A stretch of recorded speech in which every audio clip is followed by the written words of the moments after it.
I urge the Myanmar authorities to show the genuine commitment needed to end the cycle of violence and displacement and improve the conditions for all communities in the Rakhine State, including the Rohingya, in line with the recommendations of the Rakhine Advisory Commission and working together with UNHCR and others.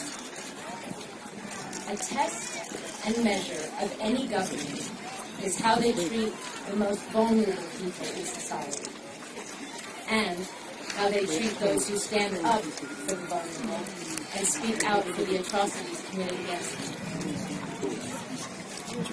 The people responsible for human rights violations must be held accountable for their actions.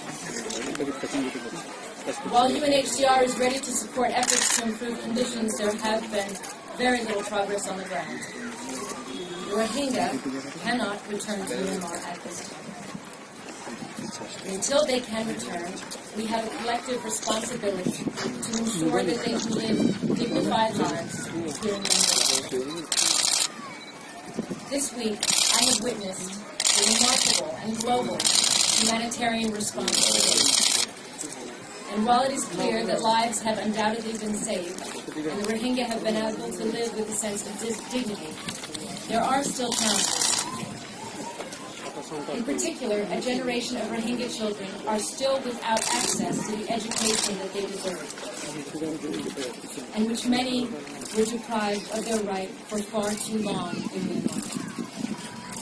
So I'm here to see what more can be done to ensure the Rohingya children can gain education with recognized qualifications that they need to retain a clear vision for their future and, when conditions allow, rebuild their communities in Myanmar.